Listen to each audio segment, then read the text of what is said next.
A paz do Senhor, amados, como estão? Hoje nós meditamos no livro de 1 Pedro, capítulo 2. E Pedro já nos convida no início do capítulo a abandonar algumas práticas que não poderiam permanecer na vida daquele que quer perseverar na presença de Deus. E ele fala que nós devemos deixar toda a malícia, todo o engano, abandonar os fingimentos, as invejas, todas as murmurações e desejarmos afetuosamente, como meninos novamente nascidos, o leite racional não falsificado, para que por ele a gente cresça. E eu louvo a Deus pela vida do Pedro, trazendo essas palavras tão sábias. Você abandona a velha prática e você vive um tempo novo, como se tivesse renascido, mas você vai absorver coisas preciosas para a sua vida, que vai fazer você crescer e se fortalecendo, né? E eu vejo aqui ele seguindo o capítulo falando sobre nós como igreja, escolhidos, eleitos do Senhor. Ele nos resgatou das trevas para a sua maravilhosa luz. E ele nos constituiu torre forte, né?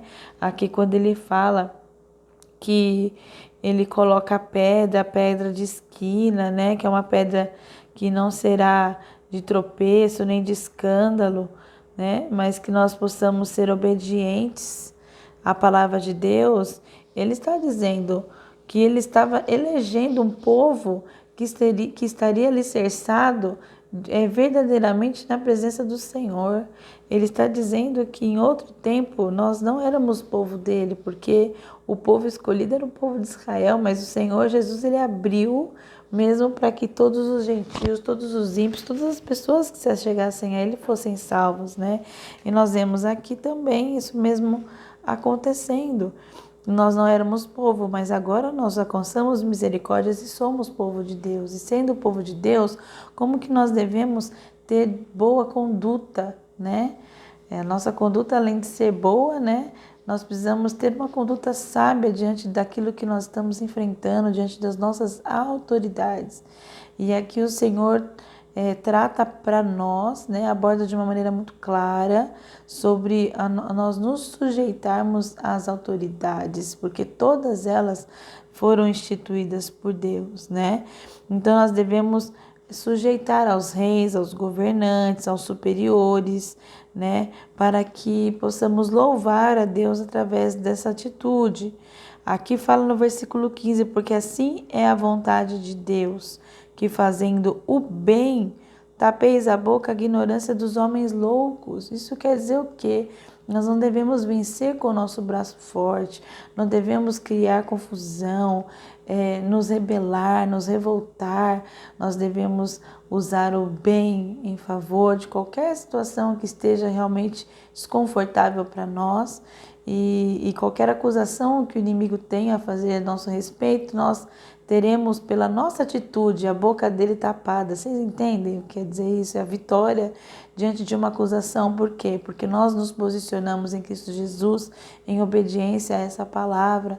Isso acontece no nosso trabalho, isso acontece aonde nós estivermos, se nós obedecermos e nos sujeitarmos às nossas autoridades, no sentido de ouvir, no sentido de não ser orgulhoso, de aceitar muitas vezes a repreensão, um conselho, um direcionamento, né? Nós estamos sempre sendo convidados a conhecer a Escritura Sagrada. Por quê? Porque ninguém pode nos levar a pecar, né? Nós devemos fazer sim a vontade de Deus acima de todas as coisas e buscar mesmo com excelência, honrar, né? Como diz o versículo 17, honrai a todos, amai, né, a fraternidade, temei a Deus e honrai o Rei. Isso quer dizer um equilíbrio na nossa vida, né? O Senhor é tudo sobre nós, o Senhor é Deus sobre todos, né? Mas nós devemos abençoar, honrar uns aos outros. E eu vejo de uma maneira muito simples sendo abordado, não que eu estou desmerecendo o assunto é profundo, mas eu digo, está claro, a simplicidade com que está descrito, está muito claro para nós aquilo que nós devemos aprender através desse texto. E ele encerra o capítulo 2 falando sobre os nossos deveres de servos como cristãos.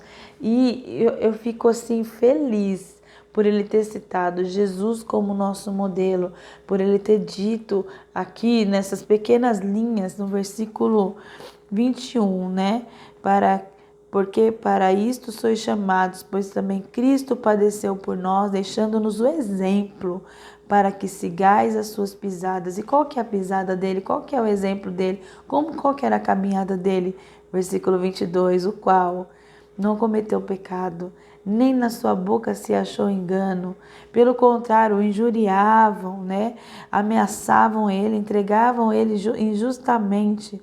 Mas o que ele fez? Ele se entregou por nós e pelas suas pisaduras fomos sarados. E ele termina o capítulo com essa citação linda que eu não posso deixar de falar. Porque éreis como ovelhas desgarradas, mas agora tendes voltado ao pastor e bispo da vossa alma. Que Deus nos abençoe na nossa busca diária na presença de Deus.